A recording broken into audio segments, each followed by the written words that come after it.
کے مطابق یہ خطبہ ہم پیش نہیں کر سکے. اب اس خطبے کی ریکارڈنگ ملاحظہ کیجیے.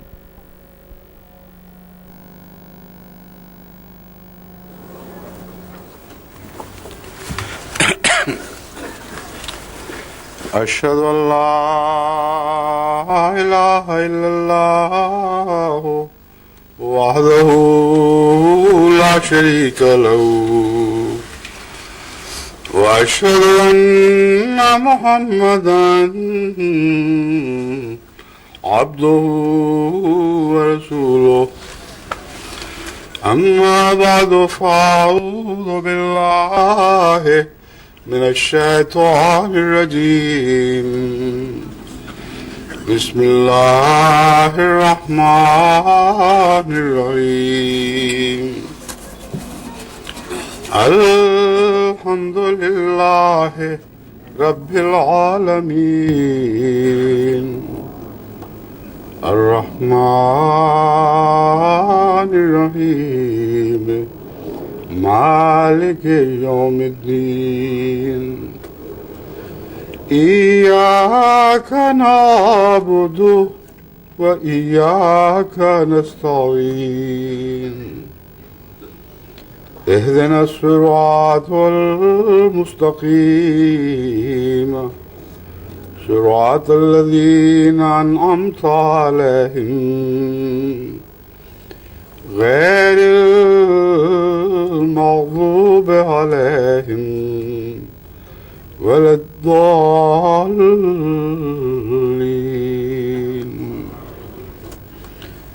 وَإِذْ جَعَلْنَا الْبَيْتَ مَثَابَةً لِلنَّاسِ وَأَمْنًا وَاتَّخِذُوا مِن مَّقَامِ إِبْرَاهِيمَ مُصَلًّى وَعَهِدْنَا إِلَىٰ إِبْرَاهِيمَ وَإِسْمَاعِيلَ أَن طَهِّرَا بَيْتِيَ لِلطَّائِفِينَ والعاکفین والرکع السجود. وَإِذْ قَالَ إِبْرَاهِيمُ رَبِّ اجْعَلْ هَٰذَا بَلَدًا آمِنًا وَارْزُقْ أَهْلَهُ مِنَ الثَّمَرَاتِ مَنْ آمَنَ مِنْهُمْ بِاللَّهِ وَالْيَوْمِ الْآخِرِ. قَالَ وَمَنْ كَفَرَ أمتعه قليلا ثم اضطره إلى عذاب النار وبئس المصير. وإذ يرفع إبراهيم القواعد من البيت وإسماعيل ربنا تقبل منا إنك أنت السميع العليم. ربنا واجعلنا مسلمين لك ومن ذريتنا أمة مسلمة لك وأرنا مناسكنا وتب علينا إنك أنت التواب الرحيم. ربنا وابعث فيهم رسولا منهم يتلو عليهم آياتك ويعلمهم الكتاب والحكمة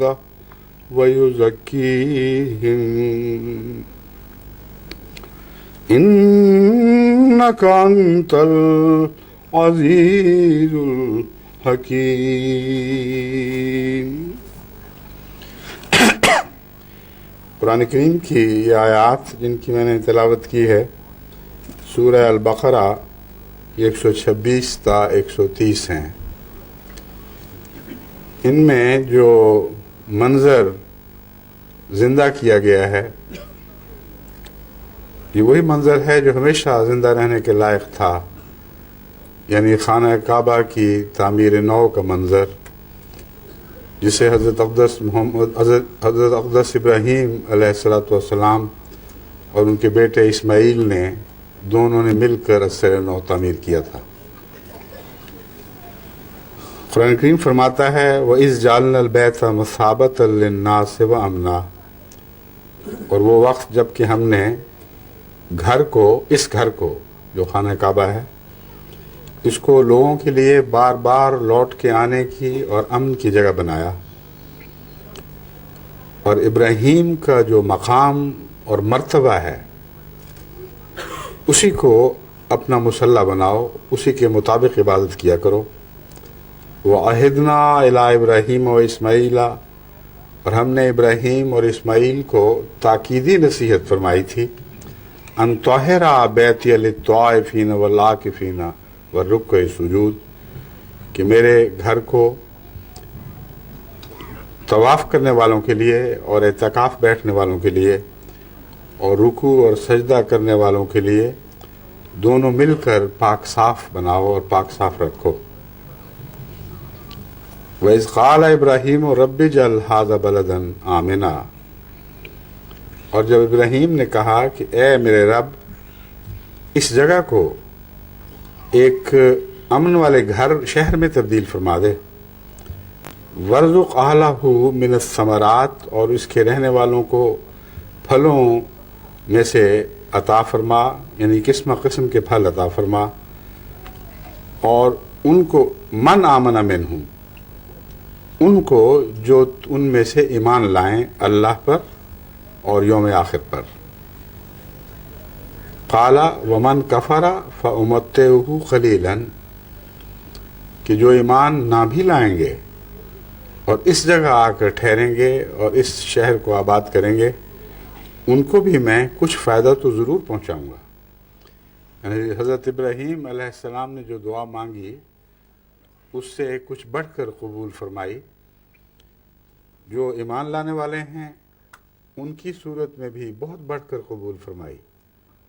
اور جو نہ لانے والے تھے، جو اس دائرے میں حضرت ابراہیم نے داخل نہیں فرمائے تھے، ان کو بھی تمتع کے ذریعے فائدہ پہنچا دیا، یعنی کچھ عرصہ فائدہ اٹھانا۔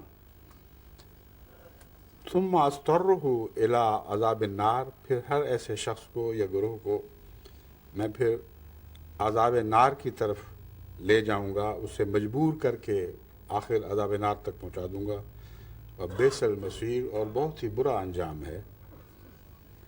وَإِذْ يَرْفَعُ إِبْرَاهِيمُ الْقَوَاعِدَ، اور وہ وقت بھی یاد رکھنے کے لائق ہے جب ابراہیم بنیادیں استوار کر رہا تھا من البیت، گھر کی، واسماعیل، اور اسماعیل بھی۔ ربنا تقبل منا، اے ہمارے رب ہم سے اس چیز کو، اس خلوص والی محنت کو قبول فرما لے۔ انک انت السمیع العلیم، یقیناً تو ہی ہے جو بہت سننے والا اور بہت جاننے والا ہے۔ ربنا واجعلنا مسلمین لک، اور اے ہمارے رب ہم دونوں کو اب دونوں اپنے لیے فرما بردار بنا دے، ومن ذریتنا، اور ہماری اولاد میں سے بھی، امتم مسلمۃ لک، ایک ایسی امت بنا جو تیرے لیے مسلم ہو چکی ہو۔ اور امت مسلمہ جو نام ہے محمد رسول اللہ علیہ وسلم کی امت کا، دراصل اس نام کا آغاز اسی آیت میں ملتا ہے۔ وارنا مناسکنا، اور ہمیں ہمارے قربانی اور عبادت کے طریق بتا، وتوب علینا، اور ہم سے مغفرت کا سلوک کرتے ہوئے ہم پر جھک جا، ہماری توبہ قبول فرماتے ہوئے ہم پر جھک جا۔ انکا انت التواب الرحیم، یقیناً تو بہت زیادہ توبہ قبول فرمانے والا اور بار بار رحم کرنے والا ہے۔ ربنا وابعث فیہم رسولا منہم، اور اے ہمارے رب انہی میں سے ایک رسول برپا فرما،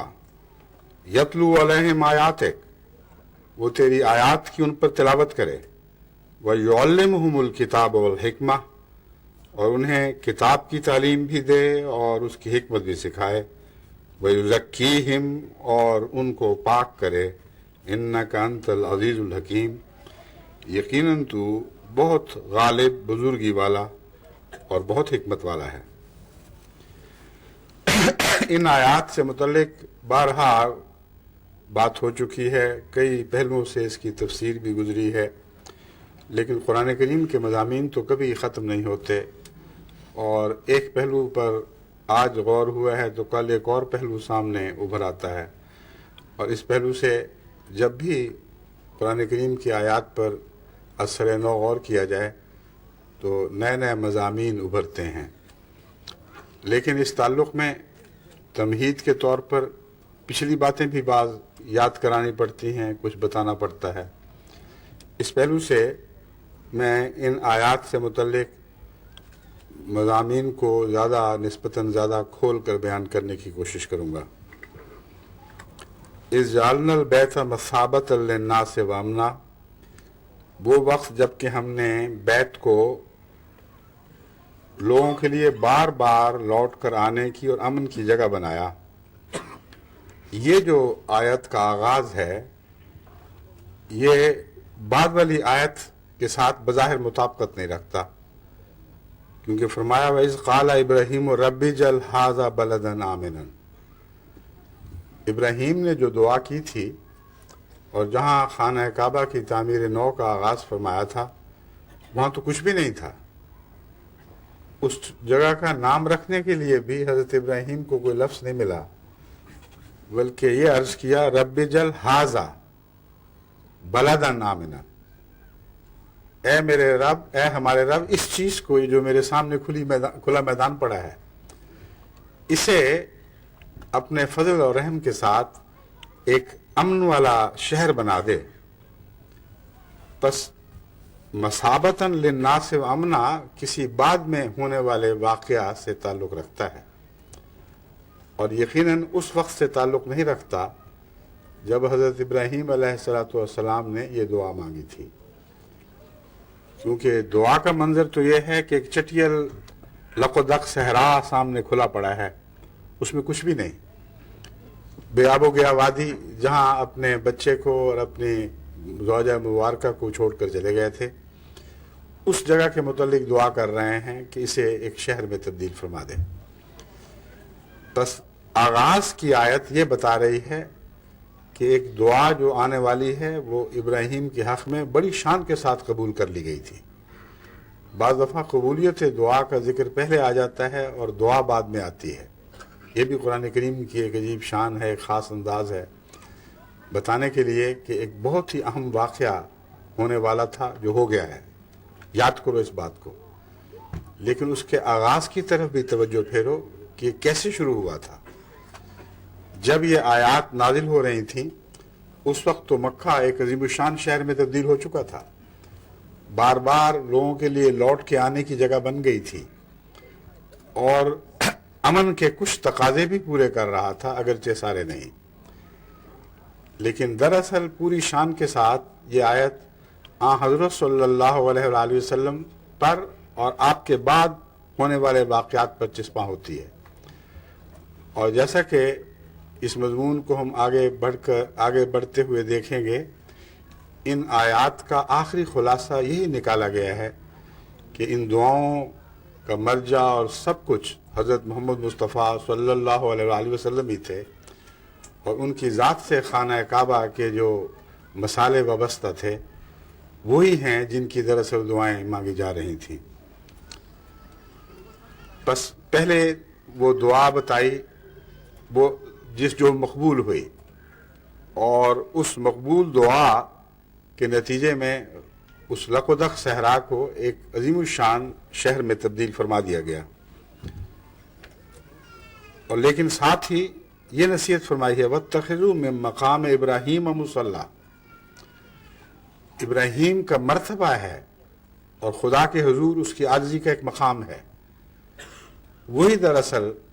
عبادت کرنے کا انداز ہے، وہی ایک عبادت کرنے کی جگہ۔ مصلی تو بظاہر ایسی جگہ کو کہتے ہیں جو مادی دنیا میں ناپی جاتی ہے، مگر جب مقام کی بات کرتے ہیں تو کوئی ایسی ظاہری جگہ نہیں جس کو گزوں فٹوں وغیرہ میں ناپا جا سکے، مراد یہ ہے کہ اپنا ایک انداز ایسا بناؤ جیسا ابراہیم کا انداز تھا، اور اس کے بعد فرمایا کہ ہم نے ابراہیم کو ایک تاکیدی نصیحت فرمائی تھی اور اسماعیل کو بھی کہ اس گھر کو خوب تیار کرو، صاف ستھرا رکھو،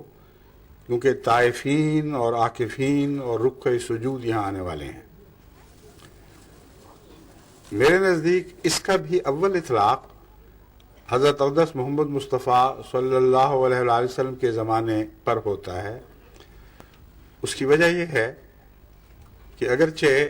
کچھ آغاز اس کے اطلاق کا شروع ہو چکا تھا، مگر جو نقشہ کھینچا جا رہا ہے ویسا کوئی نقشہ ہمیں تاریخ میں دکھائی نہیں دیتا۔ حضرت ابراہیم علیہ السلام کے واقعات احادیث نبوی میں بھی پڑھ لیں اور دوسری تاریخ میں بھی دیکھ لیں، کہیں یہ ثابت نہیں کہ حضرت ابراہیم علیہ السلام ہر سال حج کے لیے وہاں آیا کرتے تھے اور کثیر تعداد میں دنیا سے لوگ وہاں اکٹھے ہوا کرتے تھے۔ یہ تو معلوم ہے کہ کچھ قبائل وہاں آباد ہو گئے تھے، یا ایک قبیلہ جرہم کا وہاں آباد ہو گیا تھا، اور ارد گرد سے اور بھی لوگ وہاں اکٹھے ہو جایا کرتے تھے، مگر یہ تصور جو قرآن کریم میں کھینچا جا رہا ہے کہ گویا سب دنیا سے دور دور سے لوگ کھچے کھچے چلے آتے ہیں اور بار بار اکٹھے ہوتے ہیں، ایسا کوئی نقشہ تاریخ میں ہمیں دکھائی نہیں دیتا۔ بس در حقیقت اگر ان آیات کے نیچے اتر کر ان کے گہرے مضامین پر نظر ڈالتے ہوئے آگے بڑھیں تو صاف دکھائی دیتا ہے کہ حضرت ابراہیم علیہ السلام کی دعا کا آخری مراد اور آخری مقصود وہ ہے جس کا ان آیات کی آخری آیت میں ذکر فرمایا گیا ہے، اور جب وہاں پہنچیں گے تو اس وقت بات خوب کھل جائے گی۔ بس ابراہیم اور اسماعیل کو جن آنے والوں کی تیاری کا حکم دیا گیا تھا، میرے نزدیک وہ حضرت محمد مصطفیٰ صلی اللہ علیہ وآلہ وسلم والذین معہ، اور وہ لوگ تھے جو ان کے ساتھ آنے والے تھے، اور ایک نبی اور اس کے پیارے بیٹے کو جو خود نبی ہو، اس کو ایک عظیم الشان نبی کی تیاری ہی کا حکم دیا جا سکتا ہے۔ ان کی دعائیں اس کے لیے وقف تھیں، ان کی تمام تر کوششیں اس کے لیے وقف تھیں، اور ان کی مثال کی پیروی کرتے ہوئے ایک لمبے عرصے تک ان کے بعد میں آنے والوں نے بھی انہی نیک روایات کو زندہ رکھا اور خانہ کعبہ کو تیار کرتے رہے اس عظیم الشان وقت کے لیے جب حضرت محمد رسول اللہ صلی اللہ علیہ وآلہ وسلم نے مبعوث ہونا تھا۔ بس آپ تاریخ پر نظر دوڑا کے دیکھیں، حج کا جو نقشہ حضرت محمد رسول اللہ کے زمانے میں ظاہر ہوا ہے اور جس کی تصویر حضرت ابراہیم کے حوالے سے ملتی ہے، وہ اس سے پہلے کبھی نہیں ہوا۔ کبھی ایسا واقعہ نہیں ہوا کہ حج کے موقع پر تمام دنیا سے نمائندگان کشاں کشاں چلے آتے ہوں، ایسی اونٹنیوں پر سفر کر رہے ہوں جو لمبے سفر کے نتیجے میں کمزور پڑ گئی ہوں، ایسے رستوں پر چل رہے ہوں جہاں کثرت سے چلنے والوں کی وجہ سے گڑھے پڑ گئے ہوں۔ یہ جو نقشے قرآن کریم میں کھینچے گئے ہیں، یہ حضرت صلی اللہ علیہ وآلہ وسلم سے پہلے کے زمانے کی تاریخ میں کہیں نظر نہیں آتے۔ آخر کیا وجہ ہے کہ اتنا عظیم الشان واقعہ رسول اللہ حضرت ابراہیم کے زمانے میں شروع ہو چکا تھا، اور نہ بائبل کی تاریخ میں، نہ قرآن کی تاریخ میں، نہ دیگر اذکار میں کہیں اس کا ذکر محفوظ نہ کیا گیا ہو؟ بس آنے والوں کو تو پتہ چلتا ہے، مگر شاذ کے طور پر، ایک آغاز کے طور پر ایک سلسلہ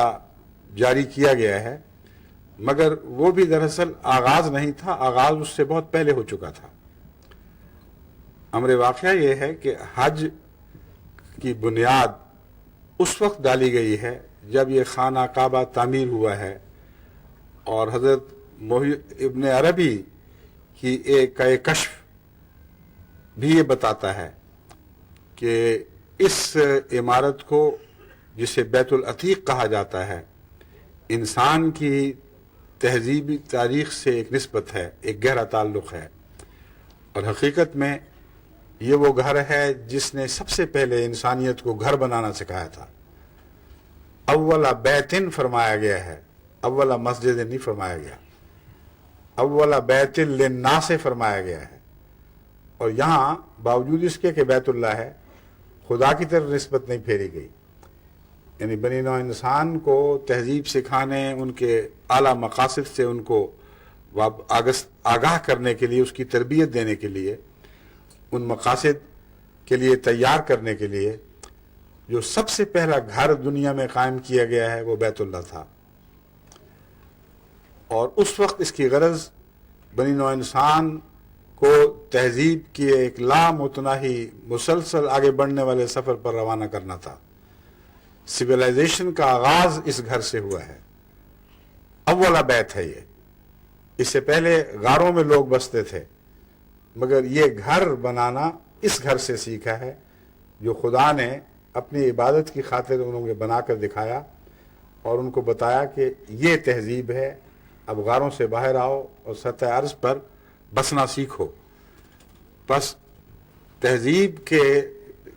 جو طالب علم ہیں، جو انسانی تہذیب اور تمدن کے طالب علم ہیں، ان کو اس پہلو پہ غور کی ایک دعوت ہے، ایک عظیم شان دعوت ہے. وہ تحقیق کریں تو یقیناً اس نتیجے تک پہنچیں گے جیسا کہ قرآن کریم نے بیان فرمایا. اور قرآن کریم کے بیانات بظاہر عجیب بھی لگیں، مگر جب بھی جستجو کی جاتی ہے ہمیشہ سچے ثابت ہوتے ہیں. اس پہلو سے یہ بات بہت ہی اہم ہے کہ مسلمان تاریخ جو آرکیالوجسٹ ہیں یا اور اس مضمون سے تعلق رکھنے والے، وہ اس مضمون پر بھی ایک گہری تحقیق کریں. اس بات کی ایک تازہ مثال کہ قرآن کریم سے آپ استنباط کریں اور ایک ایسا دعویٰ کریں جس کا کوئی نشان دنیا میں نہ ملتا ہو، اور پھر بعد میں تحقیق کے بعد بہنے ہی وہی بات سامنے آ جائے. ایک یہ مثال ہے کہ درس کے دوران جب میں نے اس آیت پر روشنی ڈالی، یعنی آیت نے میرے ذہن پر روشنی ڈالی کہ حضرت موسیٰ علیہ السلام کو اللہ تعالیٰ نے یہ حکم دیا تھا کہ اپنے گھر قبلتاً بناؤ. قبلتاً کے متعلق اس وقت تک جو مفسرین اور ترجمہ کرنے والے میرے علم میں تھے وہ سب یہ لکھتے تھے کہ آمنے سامنے، ایک دوسرے کے سامنے بناؤ. میں نے یہ ذکر کیا تھا کہ مجھے یہ معلوم ہوتا ہے کہ جس طرف ہجرت کرنی مقصود ہے اس طرف قبلہ کرو اس کا، اور ہو سکتا ہے عبادت کا رخ بھی اسی طرف ہو، لیکن یہ قطعی بات بہرحال نہیں. مگر یہ بات یقینی ہے کہ جس طرف ان لوگوں نے ہجرت کرنی تھی اس طرف منہ کر کے مکان بنانے کا حکم فرمایا گیا ہو. اس وقت تک نہ سننے والوں میں سے کسی کے علم میں تھا، نہ میرے علم میں تھا کہ اس بات کا بہت جلد ہمیں ثبوت مہیا ہو جائے گا. لیکن اللہ تعالیٰ کی عجیب شان ہے کہ جب میں نے اپنے ریسرچ گروپ کو ہدایت کی درس کے بعد کہ فوری طور پر جستجو شروع کریں کہ کیا آثار قدیمہ میں کوئی آثار اس بات کے دکھائی دیتے ہیں کہ بعض گھر، ایک شہر کے بعض گھر ایک ہی سمت میں بنائے گئے ہوں، تو بہت جلد ہمارے غازی صاحب کی بیٹی فریدہ نے تحقیق کر کے اس بات کا کھوج لگا لیا، اور اس ریسرچ سے حیرت انگیز باتیں سامنے آئی ہیں. یعنی عیسائی محققین نے جو کھدائیاں کر رہے ہیں اس موضوع پہ بعض کتابیں لکھی ہیں، اور اس ایک کتاب میں سخت حیرت کا اظہار کیا گیا ہے کہ تمام فرعین کی تاریخ میں اور ہسکوس کی تاریخ میں کہیں کسی ایسے شہر کی کوئی نشان نہیں ملتا جن کے گھر ایک ہی سمت میں ہوں، ایک سمت کی طرف مرتب کیے گئے ہوں، سوائے ریمسس سیکنڈ کے دور کے ایک علاقے کے، اس کے شہر کے ایک حصے میں ایسے گھر دریافت ہوئے ہیں جو سب ایک ہی سمت کا رخ رکھتے ہیں. اور دلچسپ بات مزید یہ کہ دو گروہوں میں وہ گھر بنائے گئے ہیں، ایک کا گروہ کا رخ شمال کی طرف ہے اور ایک کا مشرق کی طرف. اب اگر آپ ایجپٹ سے فلسطین جانا چاہیں تو اس وقت جو مروجہ راستہ تھا پہلے شمال کی طرف جانا پڑتا تھا پھر مشرق کی طرف، اور بین ہی یہی دو سمتیں ہیں ان کی ہجرت کی، اول شمال کی طرف رخ اور پھر مشرق کی طرف. اب قبلتاً کا یہ معنی بھی واضح ہو گیا،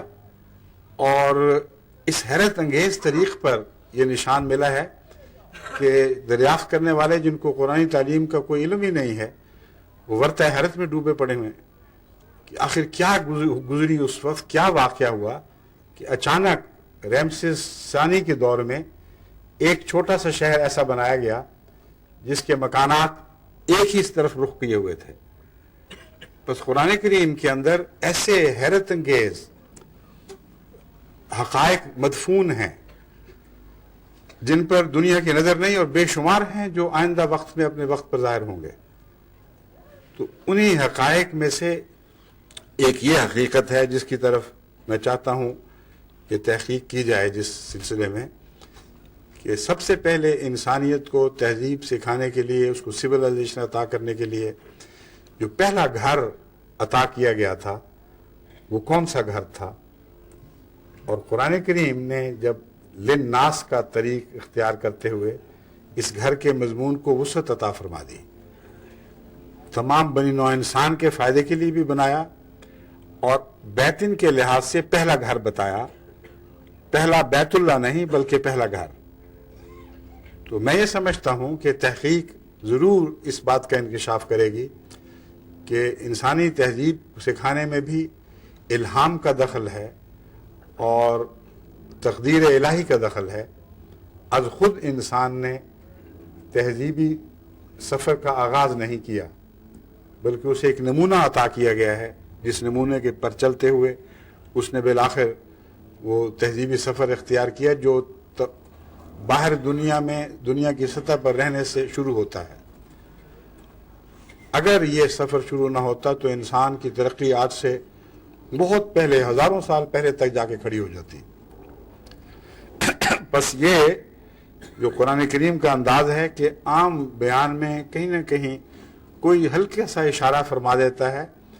اور اس اشارے کی پیروی کریں تو حیرت انگیز خزانے ملتے ہیں علم و عرفان کے۔ ان کو پرسو کرنا ضروری ہے۔ مسلمانوں کا کام ہے کہ محض عیسائیوں ہی سے خدمت نہ لیں، خود اپنے پاؤں پہ بھی کھڑا ہونے کی کوشش کریں۔ قرآن کریم کی آیات ان کو رستے دکھاتی ہیں، اور کام کرتے ہیں اس پر غیر مذہب والے اور بعض دفعہ اسلام کے دشمن بھی۔ ایک پہلو تو اس میں فائدے کا یہ ہے، یعنی فائدے کا پہلو تو ضرور ہے اس میں، کہ اگر دشمن قرآن کے حق میں کوئی بات دریافت کرتا ہے تو اس کی قطعیت کا مرتبہ بہت اونچا ہو جاتا ہے۔ اگر ماننے والا کرے تو ہو سکتا ہے لوگ یہ کہیں کہ بس خواہش تھی، تمنا تھی، وشفل تھنکنگ تھی، اس لیے انہوں نے یہ چیزیں سوچ لیں، مگر جب وہ دریافت کر چکے ہیں تو پھر ان کا تتبع کرنا اور قرآن کریم سے ان کے تعلق کو باندھنا یہ تو بہرحال بہت ضروری ہے۔ مگر میں سمجھتا ہوں کہ اب ایسا وقت آ گیا ہے کہ جماعت احمدیہ براہ راست تحقیق میں بھی آگے قدم بڑھائے، اور قرآن کریم کے خفیف سے خفیف اشاروں کی بھی پیروی کرتے ہوئے جس سمت میں وہ اشارے آپ کو کچھ منظر دکھا رہے ہوں یا منظر دکھائے بغیر بعض اشارے کر رہے ہوں، اس طرف بڑھ کر تحقیق کے ذریعے معلوم کریں کہ آخر وہ کیا بات ہے جس طرف آیات قرآن اشارے فرماتی ہیں۔ پھر اللہ تعالیٰ فرماتا ہے کہ ہم نے کہا کہ جو بھی یہاں آئیں گے ان سب کو رزق عطا کیا جائے گا، جیسا کہ میں نے ترجمہ کیا ہے۔ جو یہاں ٹھہریں گے ان کے لیے خاص طور پر رزق کا انتظام ضرور ہوگا۔ یہ شرط نہیں ہوگی کہ وہ مومن ہیں کہ کافر ہیں۔ ہاں، جو مومن ہیں ان کو مرنے کے بعد بھی ہمیشہ کی جنتیں ہیں، ان کا انتظار کریں گی، اور جو کافر ہیں وہ آگ کے عذاب کی طرف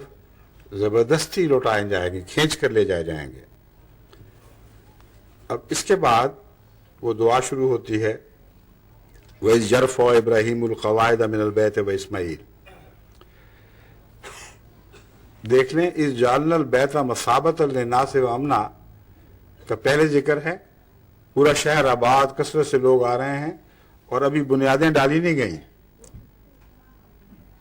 دو آیات گزرنے کے بعد تیسری آیت میں اللہ فرماتا ہے وَإِذْ يَرْفَعُ إِبْرَاهِيمُ الْقَوَاعِدَ مِنَ الْبَيْتِ وَإِسْمَاعِيلُ، وہ وقت یاد کرو جبکہ وہ شہر جس کا ہم نقشہ پہلے کھینچ چکے ہیں، جو تمام دنیا کے لیے مسابہ اور امن بن چکا ہے، اس کا آغاز، اس کی تعمیر کا آغاز ایک نبی اور اس کے بیٹے کے ساتھ ہوا۔ نبی اس کا انجینئر بھی تھا اور مزدور بھی، بیٹا اس کے پیچھے چلنے والا مزدور، بس یہ دو تھے، ان کے آرکیٹیکٹ کہہ لیں، انجینئر کہہ لیں یا مزدور کہہ لیں۔ انہوں نے اس گھر کا اثر نو تعمیر کا آغاز فرمایا۔ اب یہ بات بھی میرے نزدیک اس دعا سے تعلق رکھتی ہے جو آخر پر آتی ہے۔ وہ عظیم الشان نبی جس کے ساتھ بیت اللہ کے اعلیٰ مقاصد وابستہ تھے، جس کے ظہور کے بغیر بیت اللہ کے مقاصد مبہم اور بظاہر بے حقیقت رہ جاتے، جس کے آئے بغیر بیت اللہ اپنی تمام شان کے ساتھ ظہور نہ پکڑتا، اس نبی کے آنے کی تیاری ہو رہی ہے۔ گھر کو اس کے لیے صفا کیا جا رہا ہے، اس کے لیے اثر نو تعمیر کی جا رہی ہے۔ کس شان کا وہ وجود ہے جس کے خاطر گھر کو سدھارنے والا ایک عظیم الشان نبی ابراہیم علیہ الصلوۃ والسلام ہے، اور ایک اور عظیم نبی ان کا بیٹا، یہ دو ہیں جو اپنے پاک ہاتھوں سے اس گھر کی تعمیر کر رہے ہیں اور تیاری کر رہے ہیں۔ یہ ویسا ہی نظارہ ہے جو روزمرہ انسانی فطرت ہمیں دکھاتی رہتی ہے۔ عام طور پر کوئی مہمان گھر میں آئے، کوئی صاحب حیثیت آدمی ہو تو اپنے نوکروں کو کہتا ہے جی تیاری کرو، اس کے لیے صفائی بھی کروا لیتا ہے۔ لیکن اگر بہت ہی معزز مہمان آئے تو اپنے بچوں بیویوں کو کہتا ہے کہ تم حصہ لو، اور کوئی ایسا آئے جس کی قدر و منزلت اس کے تصور سے بھی اونچی ہو تو سارا خاندان بچ جاتا ہے، بلکہ بعض دفعہ نوکروں کو اجازت نہیں ہوتی کہ وہ عمل دخل کریں کچھ، اور باپ بھی اور ماں بھی اور بچے بھی سارے مل کر تیاری کرتے ہیں۔ ایک دفعہ مجھے یاد ہے ربوہ میں حضرت خلیفۃ المسیح ثالث کا مجھے پیغام ملا کہ میرے ایک یورپ سے مہمان آئے ہیں، ان کو لے کر میں تمہارے گھر کھانا کھانے کے لیے آ رہا ہوں۔ عجیب کیفیت تھی، میں بھی کھانا پکانے میں لگ گیا، میری بیوی بھی لگ گئی، بچے بھی لگ گئے، اور تصور میں بھی نہیں تھا کہ یہ کھانے نوکروں سے تیار کروانے ہیں۔ تو یہ وہ منظر ہے جو مجھے اس آیت کے وقت یاد آتا ہے۔ حضرت رسول اللہ کے لیے تیاری ہو رہی ہے۔ اس گھر کو اثر نو درست کرنے کا مقصد حضرت محمد رسول اللہ علیہ وسلم کی بعثت کا مقصد تھا، اور آپ کے آئے بغیر یہ خانہ کعبہ اپنے اعلیٰ مقاصد تک پہنچ ہی نہیں سکتا تھا۔ وہ نقشہ ظاہری نہیں ہوتا تھا جو ابتدا میں کھینچا گیا ہے، وَإِذْ جَعَلْنَا الْبَيْتَ مَثَابَةً لِلنَّاسِ وَأَمْنًا، اور دوسری جگہ بھی قرآن کریم کی آیات میں جو کیسے خوبصورت نقشے حج کرنے والوں کو کھینچے گئے ہیں، جو محمد رسول اللہ علیہ وسلم کے زمانے سے پہلے کہیں کسی تاریخ میں اشارتاً بھی دکھائی نہیں دیتے۔ تو ظاہر ہے کہ محمد رسول اللہ علیہ وسلم مہمان ہوں تو میزبان ابراہیم اور اس کے بیٹے ہی نے ہونا تھا۔ ان کی خاطر تعمیر نو ہو رہی تھی، تو انجینئر اور مزدور بھی ایک نبی اور اس کا ایک عظیم الشان نبی بیٹا انہی کو زیب دیتا تھا کہ وہ بنائے جائیں۔ بس اس پہلو سے ان آیات کو جب ہم اثر نو پڑھتے ہیں تو ایک اور خوبصورت منظر ان سے ابھرتا ہے۔ یہ مطلب نہیں کہ پہلی تفسیریں غلط ہیں، کئی بطون ہیں قرآن کریم کے، لیکن میری نظر جس بطن پر جا کر ٹھہر جاتی ہے اس سے آگے بڑھتی نہیں، کیونکہ بہت ہی پرکشش منظر ہے۔ وہ یہی منظر ہے کہ ان آیات میں حضرت صلی اللہ علیہ وآلہ وسلم کے آنے کی تیاری کا ذکر ہے، اور اس تیاری کا آغاز کیسے ہوا تھا، کیسے ایک بزرگ نبی اور اس کا بیٹا اس عظیم الشان نبی کے خیر مقدم کے لیے تیاریاں کر رہے تھے اور محنت کر رہے تھے۔ ربنا تقبل منا، اور یہ سب کچھ کرنے کے بعد پھر بھی عاجزانہ دعا تھی کہ اے خدا ہماری کوششوں میں وہ کمی نہ رہ گئی ہو، تقبل منا، ہم سے قبول فرما لے، یقیناً تو بہت سننے والا اور بہت جاننے والا ہے۔ ربنا وجعلنا مسلمین لک ومن ذریتنا امۃ مسلمۃ لک، ہم دونوں کو اپنے لیے مسلمان بنا لے، یعنی ہماری نیتوں کو اپنے لیے خالص کر لے، ہماری محنتوں کو اپنے لیے خالص کر لے، ہماری زندگی کے لمحہ لمحہ کو اپنا بنا لے، وہ من ذریتنا، اور ہماری اولاد کو بھی یہی نعمت، یہی برکت عطا ہو،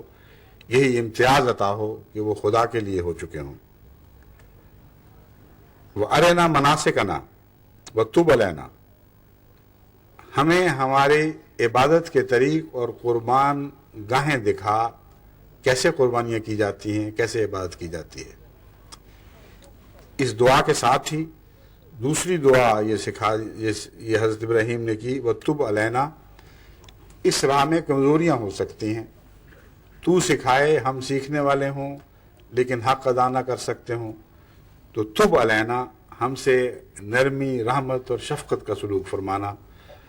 اور ہمیں توبہ کرنے کی توفیق عطا فرمانا، اور اس توبہ کو قبول کر لینا۔ تب علینا، اب یہ عجیب بات ہے کہ توبہ کرنے کا کہیں ذکر نہیں ہے، تب علینا کا ذکر ہے، جس کا مطلب یہ ہے کہ حضرت ابراہیم کی ذات میں یہ بات داخل تھی، آپ کی سرشت میں یہ بات داخل تھی کہ خدا کے بتائے ہوئے طریق پر جب چلتے تھے تو ہر وقت توبہ اور استغفار کرتے رہتے تھے کہ کہیں کوئی کمی رہ گئی ہو تو اللہ تعالیٰ اس سے صرف نظر فرمائے، اور وہ توبہ جو ابراہیم کی صفات میں داخل، آپ کی ذات میں داخل ہو چکی تھی، اس کا ذکر الگ کرنے کی بجائے یہ کر دیا تب علینا، ہماری توبہ قبول کرتے ہوئے ہم پر جھک جانا، انکا انت التواب الرحیم، تو بہت زیادہ توبہ قبول فرمانے والا ہے۔ یہاں بھی زور محمد اللہ تعالیٰ کی شان توابی پہ دیا گیا ہے، اپنی توبہ کا ذکر بھی نہیں۔ مطلب یہ ہے کہ انسان کی توبہ کی کوئی حیثیت نہیں ہے اگر خدا توبہ قبول کرنے والا نہ ہو، اور خدا کی توبہ قبول کرنے کی شان یہ ہے کہ وہ جھکتا ہے اور ایک قسم کا بندے کے لیے انکسار دکھاتا ہے، اس کے درجے پر اتر آتا ہے، اور پھر وہ توبہ کو قبول کرتا ہے، ورنہ توبہ میں یہ طاقت نہیں کہ وہ اٹھ کر ایسی رفت اختیار کرے کہ گویا خود خدا کے دروازے کھٹکھٹائے۔ بس توبہ کی قبولیت کا خدا کے جھکنے سے ایک گہرا تعلق ہے، اسی لیے تواب کی ذات کا نقشہ کھینچا گیا، ایک تواب خدا کا نقشہ قرآن کریم میں ملتا ہے، یعنی وہ خدا جو بار بار بندے پر جھک جانے والا ہے اور اس کی توبہ کو قبول فرمانے والا ہے۔ تو تب علینا انکا انت التواب الرحیم، تو ہے ہی توبہ قبول کرنے والا۔ کیسے ہوگا کہ تو توبہ قبول نہ کرے؟ ہم عرض تو کرتے ہیں اور اس ذات سے کرتے ہیں جو بہت توبہ قبول فرماتا ہے۔ یہ سب کچھ کہنے کے بعد اب مطلب کی بات آتی ہے، اندر کی بات خوب کھل جاتی ہے کہ حضرت ابراہیم علیہ السلام یہ تیاریاں کیوں کر رہے تھے،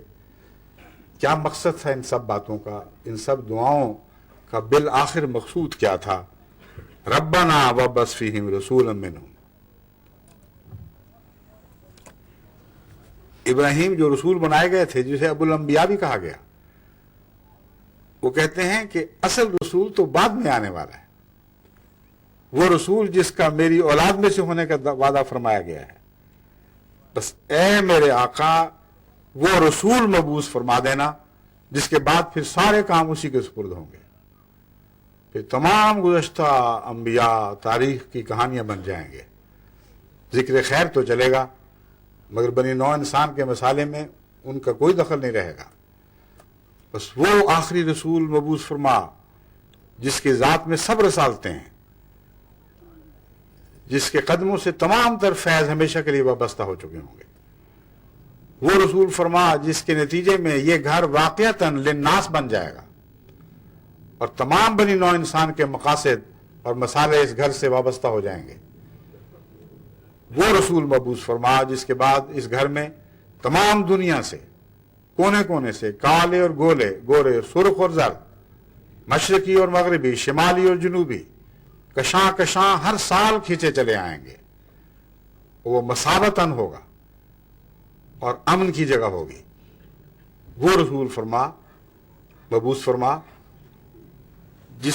جس کے ساتھ خانہ کعبہ کے تمام تر مقاصد وابستہ ہیں۔ اس رسول کا جو نقشہ حضرت ابراہیم علیہ الصلوۃ والسلام نے کھینچا ہے وہ ہے ربنا وابعث فیہم رسولا منہم یتلو علیہم آیاتک ویعلمہم الکتاب والحکمہ۔ اے ہمارے رب، ان میں وہ رسول مبعوث فرما دے جو انہی میں سے ہو اور ان پر تیری آیات کی تلاوت کرتا ہو، یعنی ان میں سے ہو کر پھر اس مرتبے کو حاصل کرے کہ تجھ سے باتیں سنے اور ان تک پہنچائے، وَيُعَلِّمُهُمْ، اور ان کو تعلیم دے، الکتابہ، کتاب کی تعلیم، والحکمت، اور حکمت کی تعلیم۔ پھر فرمایا، عرض کیا خدا سے، وَيُزَكِّيهِمْ، اور انہیں پاک صاف کر دے، ان کا تزکیہ فرما دے۔ اِنَّكَ أَنْتَ الْعَزِيزُ الْحَكِيمُ، یقیناً تو ہی ہے جو بہت غالب، بزرگی والا اور بہت حکمتوں والا ہے۔ اب اس دعا کو، جو دراصل اس ساری تمہید کا اعلیٰ آخری مقصد تھا جو پہلے تمہیدی بیان گزرا ہے، اس دعا کو ابراہیم نے جس طرح مانگا، قرآن کریم میں جہاں جہاں بھی ابراہیم کی دعا کا ذکر ہے اسی ترتیب سے ملتا ہے، مگر جس طرح اللہ نے قبول فرمایا وہ ترتیب اس سے مختلف فرما دی، اور جہاں جہاں بھی قبولیت دعا کا ذکر ملتا ہے اس دوسری ترتیب سے ملتا ہے جس سے اس دعا کو قبول فرمایا گیا۔ بس قرآن کریم کے اندر جو ایک ہی مضمون سے تعلق رکھنے والی کچھ فرق کے ساتھ آیات پھیلی ہوئی ہیں، ان کا مطالعہ کریں تو 23 سالہ عرصہ میں متفرق وقتوں میں نازل ہونے والی یہ آیات آپس میں گہرا ربط رکھتی ہیں۔ کوئی اتفاقی حادثہ نہیں ہے جو ان کو باندھے یا الگ کر سکے۔ ایک ہی مضمون، ایک ہی مقصد، ایک ہی ترتیب ہے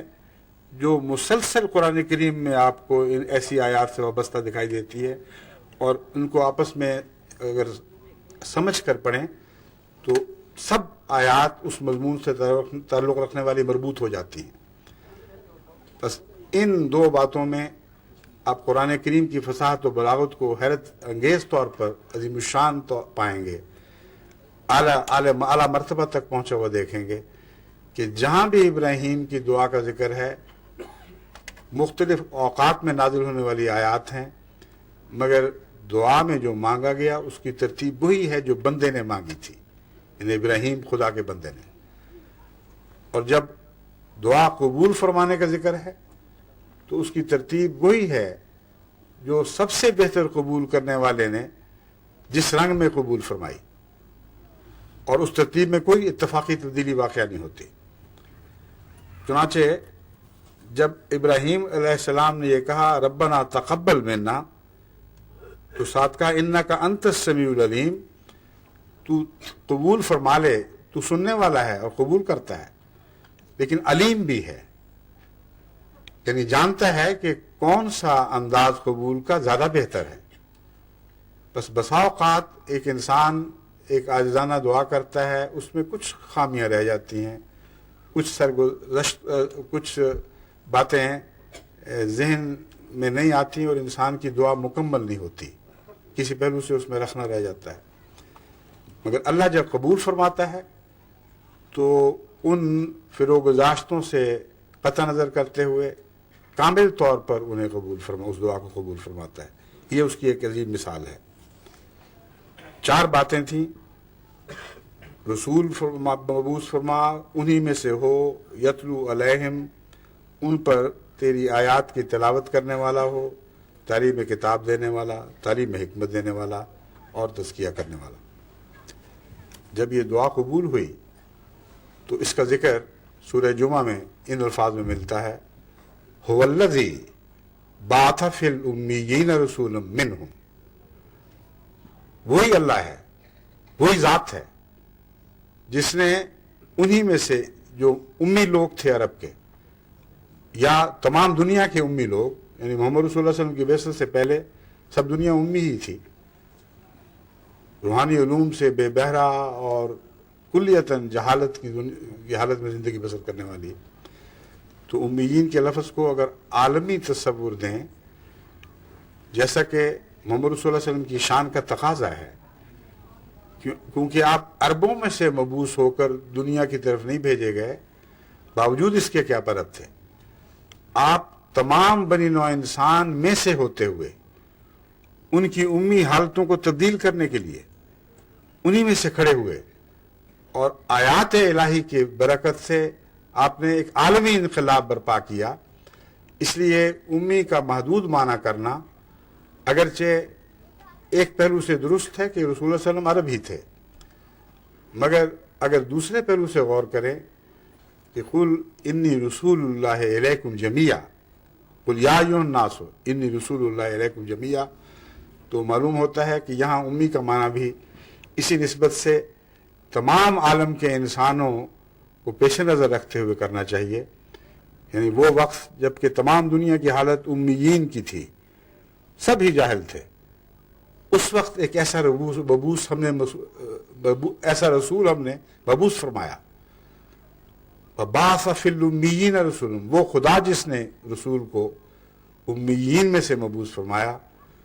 کیا کرتا تھا وہ؟ یتلو علیہم، یہ وہی پہلی دعا ہے جو ابراہیم کی دعا تھی. یتلو علیہم، ان پر وہ تلاوت کرے تیری آیات کی. یتلو علیہم آیات ہی، پھر جو سب سے آخری دعا تھی اسے سب سے پہلے کر دیا اللہ تعالیٰ نے. وَيُزَكِّيهِمْ، یعنی تعلیم کتاب اور تعلیم حکمت کے بعد ان کا تزکیہ نہ کرے، نہیں کرتا. اللہ نے دعا تو قبول فرمائی ابراہیم کی، لیکن اس کی ترتیب بدل دی. ابراہیم نے ایسا نبی مانگا تھا جو پہلے تلاوت آیات کرے، پھر تعلیم کرے، پھر حکمت سکھائے، پھر وہ اس لائق ہو کہ ان لوگوں کی کایا پلٹے اور ان کو پاک بنا دے اور ان کے اندر ان کا تزکیہ نفس فرما دے. فرمایا نہیں، ہم جس شان کا نبی ابراہیم کی دعا میں کے نتیجے میں دنیا کو عطا کر رہے ہیں وہ یہ ہے کہ یتلو علیہم آیات ہی، اللہ کی آیات کی تلاوت کرتا ہے. وہ یزکیہم، اور اس بات کا انتظار کیے بغیر کہ وہ ان کو سمجھتے ہیں یا نہیں، ان کا تزکیہ فرماتا ہے. یعنی اس شان کا نبی ہے جس کا قرب، جس سے تعلق ہی تزکیہ کا موجب ہے، اور رفتہ رفتہ سوچوں کے نتیجے میں ظاہر ہونے والا تزکیہ نہیں ہے، بلکہ ایک انقلابی تزکیہ ہے. جو اس کے قریب آیا اس کی کہاں پلٹ گئی، جس نے اس کے سامنے سر جھکا دیا اس نے خدا کے سامنے سر جھکا دیا. اور اللہ تعالیٰ کی ذات سے جو بھی انسانی مسائل وابستہ ہیں محمد رسول اللہ علیہ وسلم کے وسیلے سے بنی نوع انسان کو ملنے شروع ہو گئے. پھر فرماتا ہے وہی ترتیب باقی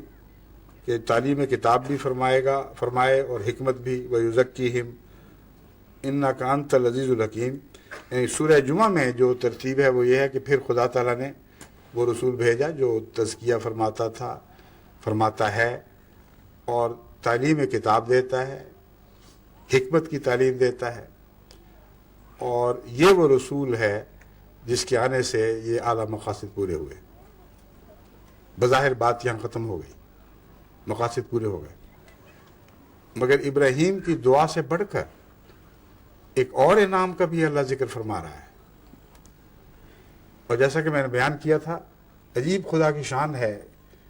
کہ ہر وہ شخص جو اخلاص سے دعا کرتا ہے اس کی دعا سے بڑھ کر قبولیت عطا فرماتا ہے. تو یہ فرما کر یعلمہم الکتاب والحکمہ وان کانوا من قبل لفی ضلال مبین، ابراہیم کی ساری دعا پوری کر دی اور بہتر ترتیب کے ساتھ پوری کر دی، لیکن بات جاری رکھی. وآخرین منہم لما یلحقوا بہم، اے ابراہیم تو نے تو ایک رسول مانگا تھا تمام دنیا کے لیے اور ہر زمانے کے لیے، ہم اس کے بعد آنے والی اس کی دوسری بعثت کی بھی خوشخبری دیتے ہیں. جب خدا نے بھیجا تو اس دعا کو اس شان سے قبول فرمایا کہ جو نہیں مانگا گیا تھا وہ بھی عطا کر دیا، اور اس کے بغیر بات مکمل نہیں ہونی تھی. بس وہ روحانی فرزند جس کے ساتھ بعد میں آنے والے لمبے زمانے کی قربانیاں وابستہ تھیں، ان کا بھی سورہ جمعہ میں ذکر فرما دیا اور کہا کہ پھر ہاں بعد میں بھی ایک واقعہ ہوگا، وآخرین منہم. یہ جو منہم کا ذکر ہے یہ وہی چل رہا ہے شروع سے لے کر اب تک. انہی میں سے کچھ بعد میں آنے والے لوگ ہیں، کچھ دوسرے لوگ ہیں جن کا ان اولین سے کوئی زمانے کا رشتہ نہیں ہے، کیونکہ زمانہ الگ ہے. لما یلحقوا بہم، نہیں مل سکے ان سے ابھی، یعنی قیامت کے دن ملیں گے لیکن ابھی تک دنیا میں نہیں مل سکے. وہو العزیز الحکیم، اور وہ بہت غالب، بزرگی والا اور حکمت والا ہے. اب دیکھیں یہی حضرت ابراہیم کی دعا کی آخری تام تھی، انک انت العزیز الحکیم.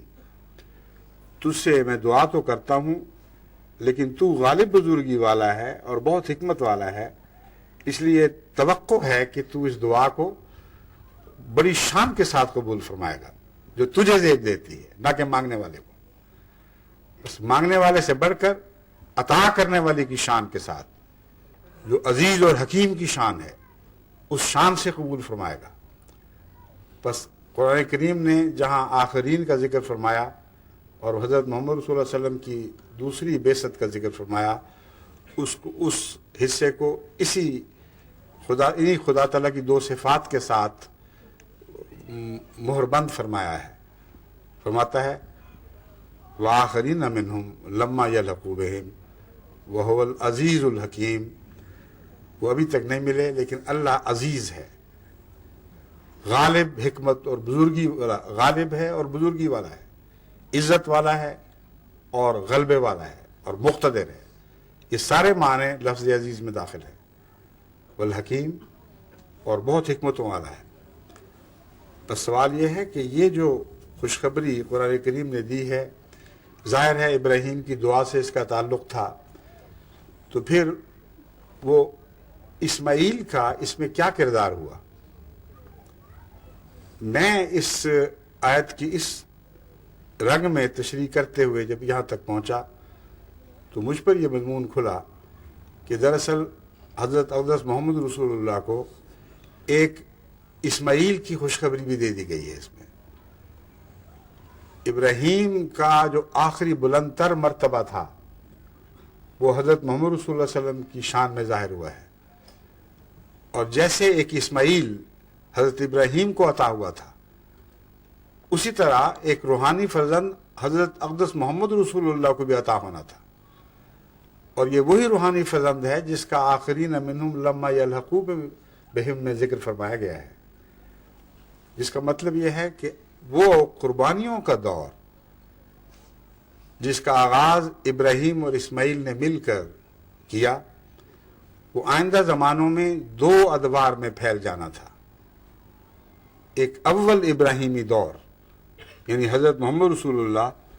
جو ابراہیم علیہ الصلوۃ والسلام کی آخری تکمیل یافتہ صورت تھے، اور دوسرا اسماعیلی دور جس میں آن حضرت صلی اللہ علیہ وآلہ وسلم کے ایک روحانی فرزند نے ان قربانیوں کو اثر نو شروع کرنا تھا اور ان قربانیوں کے دوبارہ شروع ہونے کا آخرین سے تعلق تھا. بس یہ وہ خوش نصیب دور ہے جس میں سے ہم اب گزر رہے ہیں. بس عید تو ہم منائیں گے، عید کی خوشیاں جیسا کہ سنت چلی آ رہی ہے انہیں اپنانے کی کوشش کریں گے، مگر اصل میں عید کے پیغام کو سمجھنا ضروری ہے. قرآن کریم کی آیات کے حوالے سے جو بات میں نے آپ کے سامنے کھولی ہے، دراصل یہ آخرین کی قربانیوں کا دور ہے جس کا سورہ جمعہ میں ذکر ملتا ہے. اور اسی پہلو سے اللہ تعالیٰ نے حضرت مسیح موعود علیہ الصلوۃ والسلام کو محمد رسول اللہ صلی اللہ علیہ وآلہ وسلم کا اسماعیل بنا کر بھیجا ہے. اور حضرت مسیح کے ساتھ بھی ایک ذکر پرانے صحیفوں میں ملتا ہے جسے کہا جاتا ہے کہ مسیح بھی خدا کا ایک قربانی کی بھیٹ تھا گویا کہ. اور اس ضمن میں عیسائی حضرت مسیح کا ذکر جو عہد نامہ قدیم ہے اس میں مذکور بعض آیات کے حوالے سے کہتے ہیں کہ ہی واز اے لیم، یعنی قربانی کا مینڈا تھا. تو اب دیکھیں جب مضمون درست چل رہے ہوں اور الہی معارف کی باتیں ہوں تو اندرونی رشتے ایک دوسرے کے ساتھ ملتے چلے جاتے ہیں اور ایک دوسرے کو تقویت دیتے چلے جاتے ہیں. اگر مسیح وہ لیم تھا جس کا مسیح کے تعلق میں گزشتہ صحیفوں سے ذکر تھا، تو پھر حضرت محمد رسول اللہ صلی اللہ علیہ وآلہ وسلم کو بھی ایک لیم عطا ہونا چاہیے تھا، جیسے ابراہیم کو اسماعیل عطا ہوا. تو اسماعیل یعنی لیم قربانی کے ایک نمائندے کے طور پر، ایک تمثیل کے طور پر. اور سورہ جمعہ ہمیں یہی خوشخبری دے رہی ہے کہ اسماعیل کا لیم جو حضرت ابراہیم کو عطا ہوا تھا، اس سے بہتر شان کے ساتھ محمد رسول اللہ کو وعدہ دیا گیا ہے کہ تیرے دور میں قربانیاں چلیں گی، اور ایک قربانی کے دور کے بعد ان کی طرف انگلیاں اٹھائیں، اور وہ سب انگلیاں جب اکٹھی ہوتی ہیں تو یہی وہ زمانہ ظاہر ہوتا ہے جس میں سے ہم آج گزر رہے ہیں. اور یہ قربانیاں کا دور ہے جو بالآخر اسلام کے اعلیٰ مقاصد کو پورا کر کے وہ بنی نوع انسان کی پیدائش کی غرض و غائد جو خدا تعالیٰ کے ہاں ہمیشہ مقصود رہی اسے پورا فرمائے گا. اور بیت اللہ کے اعلیٰ مقاصد اس دور کی تکمیل کے ساتھ وابستہ ہے، جبکہ تمام عالم کے لیے یہی ایک مثابہ رہ جائے گا، جبکہ تمام عالم کے لیے یہی ایک امن کی جگہ بنے گی. اس پہلو سے حضرت مسیح موعود علیہ الصلوۃ والسلام کے الفاظ میں میں آپ کو یاد کراتا ہوں کہ جو باتیں میں آپ کے سامنے رکھ رہا ہوں یہ محض میرے نفس کی باتیں نہیں، یہ قرآن کریم اور صحائف گزشتہ کا وہ مضمون ہے جس کی تائید امام ربانی حضرت مسیح موعود علیہ الصلوۃ والسلام نے فرمائی ہے. اور آپ بھی اس دور کو، قربانیوں کو وہ آخری دور بتا رہے ہیں جس کے بعد پھر کوئی اور دور نہیں ہوگا. بس فرمایا جو کچھ تم نے کرنا ہے اب کر لو، کیونکہ اس دور کے بعد پھر آخری فتح ہے. قربانی کے ایک دور کے بعد قربانی کا دوسرا دور اس طرح سے رکھا جاتا ہے کہ آخری فتح بھی حاصل نہ ہوئی ہو، مگر جن آخرین کے ساتھ اس دور کی قربانیاں وابستہ ہیں ان کے بعد آخری فتح کی خوشخبری ہے. اس وقت دنیا کا نقشہ مکمل ہو جائے گا، کائنات کی غرض و غایت بدرجہ کمال پوری ہو چکی ہوگی. بس حضرت مسیح موعود علیہ الصلوۃ والسلام فرماتے ہیں اب وقت تنگ ہے، میں بار بار یہی نصیحت کرتا ہوں، اب وقت تنگ ہے، میں بار بار یہی نصیحت کرتا ہوں کہ کوئی جوان یہ بھروسہ نہ کرے کہ 18 یا 19 سال کی عمر ہے اور ابھی بہت وقت باقی ہے. اب جوان کے حوالے سے حضرت اسماعیل کو تو قربانی کے لیے اس وقت تیار کیا گیا تھا جب 18 سال کے بھی نہیں ہوئے تھے، دوڑتے پھرنے کی عمر میں تھے. تو حضرت مسیح موعود علیہ السلام بھی قربانی کے ذکر میں جوانی کا ذکر کرتے ہوئے فرماتے ہیں انتظار نہ کرنا کہ بوڑھے ہو گئے اور پھر کچھ کر لو گے، اب آغاز جوانی ہی سے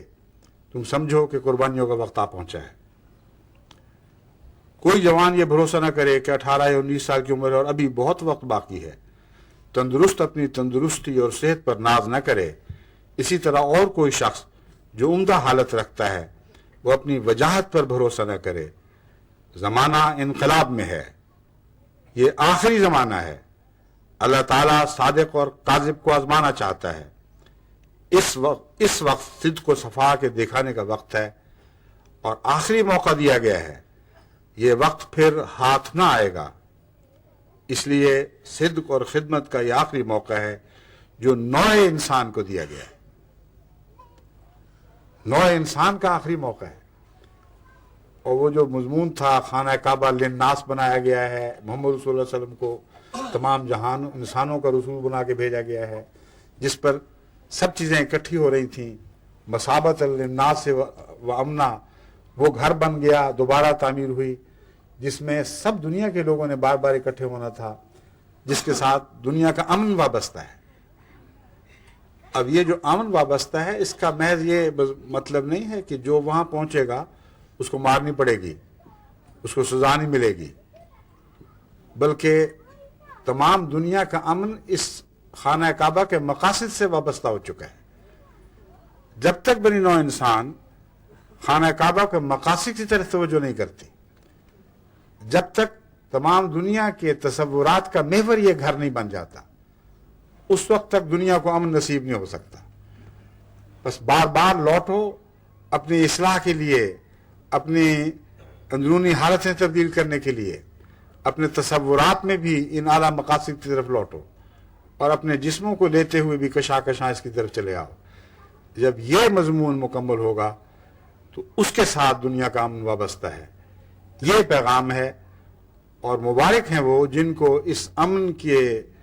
دن کو قریب لانے کے لیے حضرت محمد رسول اللہ صلی اللہ علیہ وسلم کی قربانی کی بھیڑیں بنایا گیا ہے۔ ایک مسیح کی بھیڑیں تھیں، ایک وہ ہیں جو محمد رسول اللہ صلی اللہ علیہ وسلم کی قربانی کی بھیڑیں ہیں، اور یہ وہ آخری دور ہے جس میں سے ہم آج گزر رہے ہیں۔ حضرت مسیح موعود علیہ الصلوۃ والسلام فرماتے ہیں آخری موقع ہے جو نوع انسان کو دیا گیا ہے، اب اس کے بعد کوئی موقع نہ ہوگا۔ بڑا ہی بدقسمت وہ ہے جو اس موقع کو کھو دے۔ نرا زبان سے بیعت کا اقرار کرنا کچھ چیز نہیں ہے، بلکہ کوشش کرو اور اللہ تعالیٰ سے دعائیں مانگو کہ وہ تمہیں صادق بنا دے۔ اس میں کاہلی اور سستی سے کام نہ لو، بلکہ مستعد ہو جاؤ، اور اس تعلیم پر جو میں پیش کر چکا ہوں عمل کرنے کے لیے کوشش کرو، اور اس راہ پر چلو، اور اس راہ پر چلو جو میں نے پیش کی ہے۔ آخری خلاصہ اس کا حضرت مسیح موعود علیہ السلام نے یہ نکالا ہے، عبداللطیف کے نمونے کو ہمیشہ مد نظر رکھو۔ وہ قربانی وہاں بھی شاطان تذبحانے کا ذکر تھا، یاد رکھیں۔ بس مسیح کی بھیڑیں یا بکریاں جو چاہیں کہے، محمد رسول اللہ کے قربانی کے دوسرے دور میں ان کو اسی طرح یاد فرمایا گیا ہے۔ یاد رکھو، عبداللطیف کو یاد رکھو، عبداللطیف کے نمونے کو ہمیشہ مد نظر رکھو کہ اس سے کس طرح پر صادقوں اور وفاداروں کی علامتیں ظاہر ہوئی ہیں۔ یہ نمونہ خدا تعالیٰ نے تمہارے لیے پیش کیا ہے۔ بس یہ اللہ کی عجیب شان ہے کہ یہ جو دور جس میں ہم داخل ہوئے ہیں، اس میں بھی حضرت صاحبزادہ عبداللطیف کا نام اچانک ایک قربانی کی صورت میں ظاہر ہوا ہے۔ وہ شہادت جو سرحد کی تازہ شہادت ہے، اس شہادت میں شروع سے لے کر حضرت صاحبزادہ عبداللطیف کی پیروی، آپ کی غلامی میں آگے بڑھنا، آپ کے نمونے کو اپنانا، اور اسی طرح اسی ادا کے ساتھ جان دینا، مرحوم شہید ریاض کی زندگی کا گویا مطمع نظر بنا ہوا تھا۔ ان کی بیگم کا بھی خط آیا ہے، اس میں بھی یہی مضمون بیان ہوا ہے کہ وہ تو تیار بیٹھے تھے اس کام کے لیے، اور کبھی کسی طرح بھی قدم پیچھے نہیں ہٹایا۔ بس اس دور میں حضرت مسیح موعود علیہ الصلوۃ والسلام کی اس عبارت کو پڑھ کر دیکھیں، عبداللطیف کے نمونے کو ہمیشہ مد نظر رکھو۔ یہ جہاں ایک خوشخبری ان معنوں میں ہے کہ آج بھی جماعت میں عبداللطیف کے نمونے کو پیش نظر رکھا ہوا ہے۔ بس اے مسیح، ہم بے وفا لوگ نہیں ہیں، اے مسیح الزمان، ہم انہی قدموں پر قدم مار رہے ہیں جن کو تو نے پیروی کے لائق قرار دیا تھا۔ آج بھی عبداللطیف کے رستے پر چلتے ہوئے جماعت احمدیہ اپنے خون کا آخری قطرہ بہانے کے لیے تیار بیٹھی ہے، اور اس کے عملی ثبوت پیش کر رہی ہے۔ بس اے خدا، تو ہم سے رحم اور مغفرت کا سلوک فرما، ہماری ہمتوں اور توفیق کو بلند کر دے، اور ہمارے قدموں کو ثبات عطا کر، انہیں تقویت بخش کہ تیری تقویت کے بغیر جو آسمان سے اترتی ہے کسی انسان کو ثبات کی طاقت نہیں ملتی۔ ہمیں آگے بڑھا اور اس دور کو قریب تر کر دے جو اسلام کے، جو خانہ کعبہ کے، جو حضرت محمد رسول اللہ کے اغراض و مقاصد کی اعلیٰ شان ہے۔ خدا وہ وقت جلد لائے کہ تمام دنیا کا ایک ہی گھر ہو جس کی طرف وہ بار بار لوٹے، اور وہ بیت اللہ خانہ کعبہ ہو، ایک ہی رسول ہو جو سب کے لیے نمونہ اور ہمیشہ کے لیے نمونہ ہو، جس کے قدموں میں غلامانہ سر رکھنے ہی میں انسان کی سر کی بلندیاں، جس کے قدموں میں غلامانہ سر رکھنے ہی سے انسان کی سب سرفراز افرازیاں وابستہ ہوں، سب سر بلندیاں انہی قدموں سے تعلق رکھتی ہوں۔ اللہ کرے کہ ہمیں توفیق عطا فرمائے اور جلد جلد ہم یہ دور دیکھیں۔ بعد 11 کا جو ذکر ملتا ہے، اس صاحبزادہ لطیف حضرت صاحب عبداللطیف کی طرز پر دی گئی قربانی میں مجھے یہ بھی اشارہ ملتا ہے کہ اب ان قربانیوں کے قبولیت کا وقت آ رہا ہے۔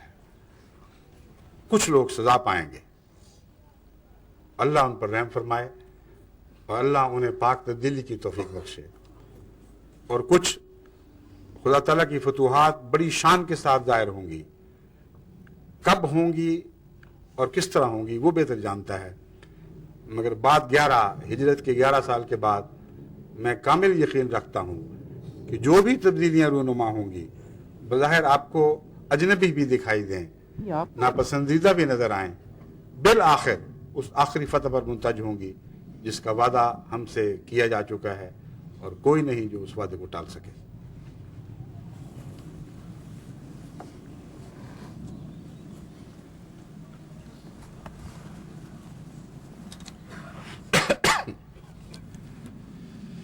الحمد للہ نحمده ونستعینه ونستغفره ونؤمن به ونتوکل علیہ ونعوذ باللہ من شرور انفسنا ومن سیئات اعمالنا من یهده اللہ فلا مضل له ومن یضللہ فلا ہادی له ونشهد أن لا إله إلا الله وحده لا شريك له ونشهد أن محمدا عبده ورسوله عباد الله رحمكم الله إن الله يأمر بالعدل والإحسان وإيتاء ذي القربى وينهى عن الفحشاء والمنكر والبغي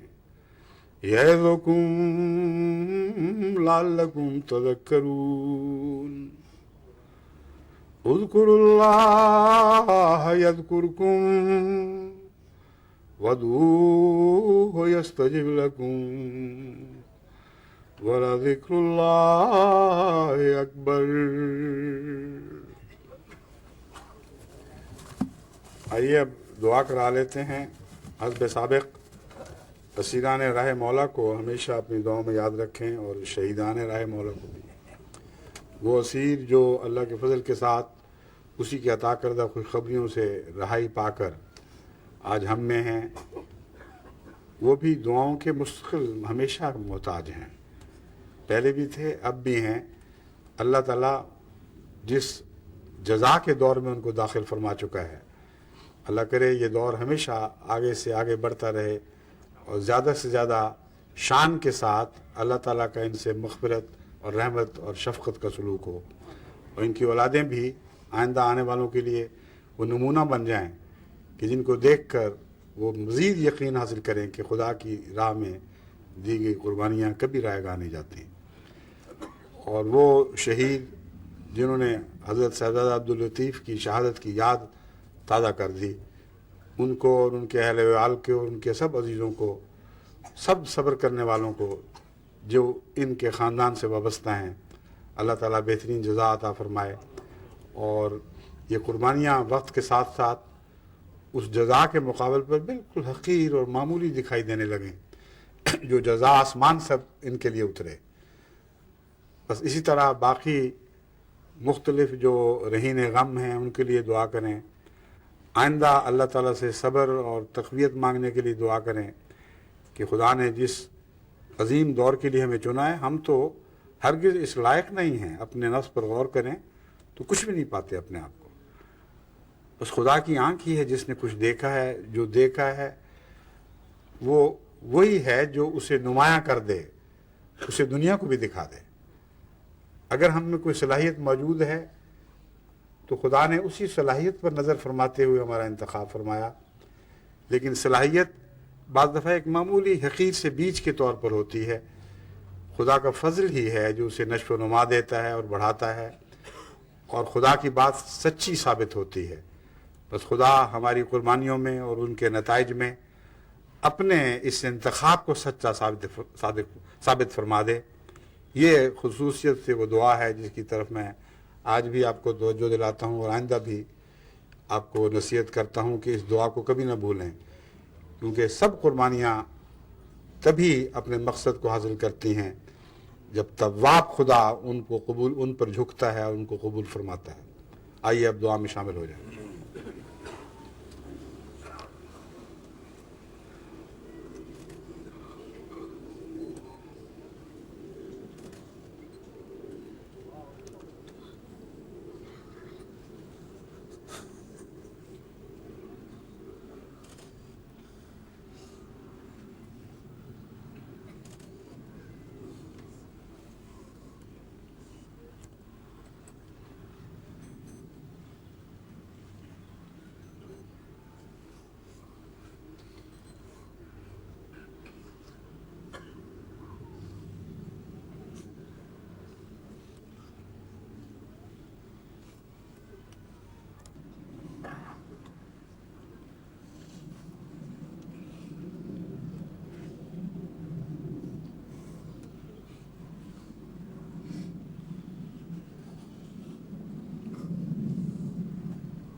آمین۔